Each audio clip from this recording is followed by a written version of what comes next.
Good morning students, welcome to my channel study locker. बच्चों, आज की हमारी वर्कशीट 9th क्लास की 26 वर्कशीट है और आज का हमारा टॉपिक है संविधान निर्माण। संविधान की ज़रूरत हमें क्यों पड़ती है। आपको जो बुक नज़र आ रही है ना, ये जो सुंदर सी बुक हमारे भारत का संविधान है। हमारा भारत किस तरीके से चलेगा, कैसे कानून बनेंगे, एक राज्य को क्या कानून प्राप्त होंगे, एक नागरिक को क्या कानून प्राप्त होंगे, नागरिक को क्या कर्तव्य मिले हैं और क्या अधिकार मिले हैं, शासन कैसे चलेगा, सारी चीज़ें आपकी इसके अंदर मिल जाती हैं। कहा जाता है जो संविधान है वो लिखित दस्तावेजों का वो समूह है जिसमें आपको ये बताया गया है कि राज्य के क्या कर्तव्य और अधिकार हैं और नागरिक के क्या कर्तव्य और अधिकार हैं। इसके साथ साथ अगर उन कर्तव्यों या अधिकारों का हनन होता है तो आप किस तरीके से सज़ा का प्रावधान है, ये सारी चीज़ें इसमें बताई गई हैं। चलिए देखते हैं कि इसकी ज़रूरत क्यों पड़ती है। दुनिया के सभी देशों में ऐसे बुनियादी नियमों की ज़रूरत होती है जिनसे उस देश की शासन व्यवस्था को सुचारू रूप से चलाया जा सके। यहाँ तक कि किसी भी सरकारी सरकारी संगठनों को चलाने के लिए कायदे कानून अपनाए जाते हैं। अतः सभी संगठनों को एक संविधान की ज़रूरत होती है। संगठन का मतलब किसी भी ग्रुप को एक संविधान की ज़रूरत पड़ती है, मतलब कि नियम कानूनों की ज़रूरत पड़ती है। एक ऐसी व्यवस्था जिसमें कुछ अधिकार हो, कुछ कर्तव्य हो, कुछ बंदिशें हों। क्योंकि अगर आपके पास स्वतंत्रता का अधिकार है तो भाई दूसरों के पास भी तो अधिकार है। आपके पास अधिकार है कहीं भी जाने का, तो आप गए और रेलवे की पटरी के ऊपर जाके खड़े हो गए, भाई मेरा अधिकार है, मैं अपने अधिकारों का प्रयोग कर रहा हूँ। भाई फिर रेलगाड़ी का जो ड्राइवर है उसको भी तो अधिकार है, वो भी आके ठोक देगा, दोनों के अधिकार आपस में टकरा जाएंगे। तो ऐसे में स्वतंत्रता सभी को मिली हुई है, लेकिन ये स्वतंत्रताएं आपस में ना टकराएं, इसके लिए कुछ नियम कानून बनाए जाते हैं।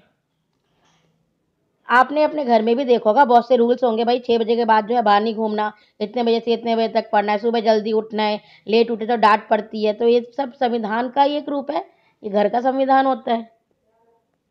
संविधान लिखित नियमों की एक ऐसी पुस्तक है जिसमें नियमों का पालन देश में रहने वाले सभी नागरिकों को करना होता है। भारत में संविधान ही सर्वोच्च कानून है, मतलब कि ऐसे नियम जिसका पालन सभी नागरिकों को करना है, चाहे वो अधिकारी हो, चाहे राष्ट्रपति हो, चाहे प्रधानमंत्री हो, चाहे कोई भी गरीब हो, चाहे अमीर हो, हर किसी को नागरिक जो है उनको इसका पालन करना है। और सर्वोच्च कानून जो है वो संविधान ही है। इस संविधान द्वारा नागरिकों के साथ और नागरिकों का सरकार के साथ संबंध तय होता है। मतलब कि नागरिकों के साथ किस तरीके का व्यवहार होना चाहिए, नागरिक का सरकार के साथ कैसा संबंध होना चाहिए, सरकार नागरिकों के लिए क्या करेगी और नागरिकों के सरकार की कौन सी बातें माननी है, सारा कुछ इसी के आधार पर तय होता है। चलिए देखते हैं संविधान के कार्य क्या हैं। देश में एक साथ रहने के लिए लोगों में आपसी सहयोग और भरोसा विकसित करना संविधान का काम है। संविधान तय करेगा कि एक ऐसा माहौल क्रिएट हो जिसमें सब एक दूसरे की हेल्प करते हुए समान रूप से समानता का अनुभव करते हुए आगे बढ़े। देश में सरकार कैसे बनेगी, कैसे काम करेगी, फैसले लेने का अधिकार किसको होगा, ये सब कुछ संविधान के अंतर्गत होता है। भाई संविधान होगा, चुनाव होगा, चुनाव में इलेक्शन में जो है आपको अधिकार दिया जाएगा, सार्वभौमिक वयस्क मताधिकार इसी के तहत मिलेगा। तो जो अधिकार है, आपको वोट डालने का अधिकार, स्वतंत्रता का अधिकार, अभिव्यक्ति का अधिकार, ये सारी चीज़ें आपको इसके अंतर्गत मिलेगी। सरकार कैसे काम करेगी, कैसे चलेगी, कितने सदन होंगे, लोकसभा, राज्यसभा, हर चीज़ के लिए जो है कानून नियम तय है। सरकार के अधिकारों की सीमा रेखा तय करना तथा नागरिकों के अधिकारों को स्पष्ट करना है। मतलब भाई अगर रूल्स रेगुलेशंस होंगे और हमने कह दिया कि सरकार के पास अधिकार है और वो अपने बेलगाम जो है अपने नागरिकों के ऊपर जो है अपना कंट्रोल बढ़ाती जाएगी, ऐसे में नागरिकों के पास भी तो अधिकार होते हैं। तो ऐसे में सरकार के अधिकारों के ऊपर कुछ लगाम लगाने के लिए भी नागरिकों को अधिकार दिए जाते हैं। ये सब कुछ संविधान के तहत होता है। सभ्य समाज के गठन में लोगों की आकांक्षाओं को व्यक्त करता है। संविधान एक ऐसा सभ्य समाज बनाने की कोशिश करता है जिसमें सभी लोग जो गठन मतलब जो जितने लोग हैं ना, सबकी आकांक्षाएं पूरी हो सके। जो समानता अगर हम रखते हैं तो सबकी बातें सुनी जाएगी, सबके लिए काम किया जाएगा। जिन देशों में लोकतांत्रिक शासन व्यवस्था है वहाँ संविधान जरूर होता है। उदाहरण के लिए अमेरिका, फ्रांस, भारत इत्यादि देशों में लोकतांत्रिक संविधान को मान्यता प्राप्त है। धीरे धीरे लोकतांत्रिक शासन व्यवस्थाओं में लिखित संविधान अपनाने का चलन हो गया है। मतलब कि जो संविधान है, जहाँ लोकतंत्र है वहाँ संविधान की जरूरत पड़ती ही है, क्योंकि वहाँ पे डाइवर्सिटी बहुत ज़्यादा होती है। किसको कौन से अधिकार दिए जाएंगे, दूसरे के साथ दूसरे का अधिकार न टकराए, एक व्यक्ति दूसरे पर अधिकार न करे, अगर कर रहा है तो उसको कौन सी सजा मिलेगी, वो सब कुछ संविधान में दिया होता है। तो अगर हम संविधान नहीं लेकर के चलेंगे, नहीं हमारे पास नियम कानून होंगे, तो पूरी व्यवस्था ठप पड़ जाएगी। ना तो कोई अधिकार ही मिलेगा नागरिकों को, और ना जो सरकार है नागरिकों के काम करने के लिए उद्यत होगी। ठीक है, चलिए क्वेश्चन आंसर पे चलते हैं।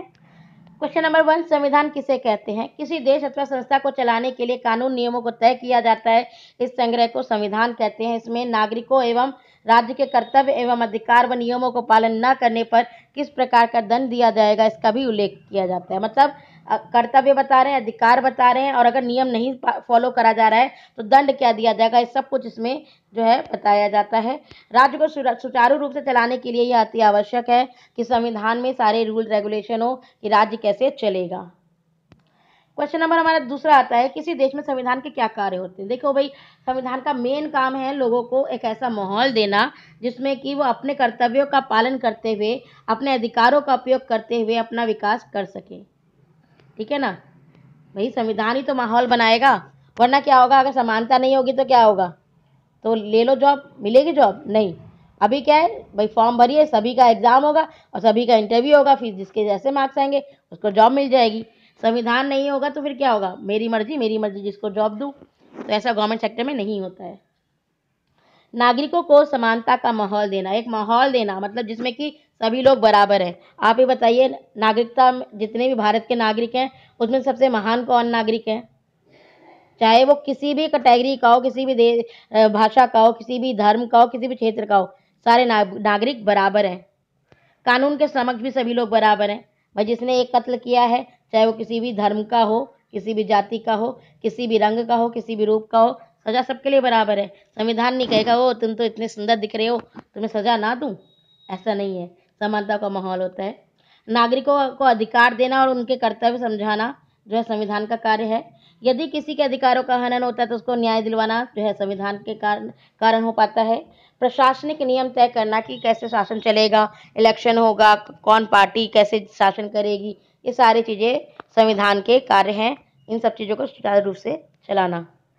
क्वेश्चन नंबर 3 है हमारा, लोकतांत्रिक देश जो है लिखित संविधान को ही क्यों अपनाते हैं? भाई कोई भी विवाद की स्थिति नहीं होनी चाहिए। तुमने जैसे पापा बोलते हैं भाई इतने बजे से इतने बजे तक कोई नहीं खेलेगा, और दूसरा बच्चा खेल रहा है तो पापा से बोले पापा आपने तो कहा था कि उतने बजे से उतने बजे तक नहीं खेलना। तो मैंने कब कहा था, मैंने तो कहा था पढ़ाई करके खेल लेना, तो नियम बदल गया। तो ऐसे में बार बार नियम ना बदल जाए, विवाद की स्थिति ना आए, इसलिए लिखित रूप में होते हैं ताकि उस चीज़ से मुकरा ना जा सके। और संविधान अगर लिखित रूप में है तो लोगों तक पहुंच सकता है आसानी से। नियम कानून को सुचारू रूप से चलाया जा सकता है। लिखित कानून का होना ज़रूरी है ताकि लोगों को उसे पढ़ सकें, लोग उसको जान सकें और उसकी वैलिडिटी हो, वैध माना जाए। भाई मुंह की बोली बातों का कोई भरोसा नहीं होता, लोग पलट जाते हैं बात बोल करके। सरकार के अधिकारों की सीमा और नागरिकों के अधिकारों में क्या अंतर है? एक्चुअली क्या होता है कि जो सरकार है ना, वो किन किन शक्तियों का प्रयोग शासन करेगी पर करके शासन करेगी, इसलिए जो है निश्चित किया जाता है कि जो सरकार है ना निरंकुश ना हो जाए। जो गवर्नमेंट है वो अपने अधिकारों का ज़्यादा उपयोग करके नागरिकों के अधिकारों का हनन ना करे, इसीलिए सरकार के अधिकारों के ऊपर बाउंडेशन लगाई जाती है और नागरिक के अधिकार उनको समानता देने के लिए बनाए जाते हैं। अपने अनुभव से बताएं कि आप भी नियम का पालन करते हैं? भाई हम तो करते हैं, आप भी करते होंगे। विद्यालय में समय से पहुंचना होता है, ड्रेस कोड होता है, परीक्षा के नियमों को मानना होता है। ऐसा नहीं है एग्जाम हो रहा आप उठ के बाहर निकल लिए। सड़क सुरक्षा के नियमों का मानना, अब रेड लाइट है निकल लो, निकल ही लोगे फिर। तो ऐसे में हमें जो है नियमों का पालन करना बहुत ज़रूरी है। तो ऐसी स्थिति में हम अपने नॉर्मल लाइफ में भी नियमों का पालन करते हैं। इसी तरीके से जब एक बड़े समूह को सुचारू रूप से चलाना होता है तो नियमों की ज़रूरत पड़ती है, जो हमारा संविधान हमें जो है प्रोवाइड कराता है, वो स्थिति प्रोवाइड कराता है। हमारा संविधान जो है लागू कब हुआ था? 1950 में। कब? 26 जनवरी। हमारा संविधान लागू हुआ था कि हमारे खुद के नियम कानून भारत में चलेंगे। ये बना कब था? इससे 2 महीने पहले, यानी कि 26 नवंबर 1949। इसके 2 महीने बाद जो है ये लागू हुआ था। ये 2 तारीख आपको संविधान से जुड़ी हुई हमेशा पता होनी चाहिए। तो बच्चों, अगर आपको समझ में आ गया है तो बहुत अच्छी बात है। नहीं समझ में आया है, जो चीज़ भी आपको लगता है कि इसमें और समझाने की ज़रूरत है, तो आप कमेंट बॉक्स में मुझसे पूछ सकते हैं। वीडियो पसंद आई है तो लाइक कीजिए, मेरे चैनल को सब्सक्राइब कीजिए और पढ़ते रहिए, कोविड-19 से बचे रहिए। धन्यवाद।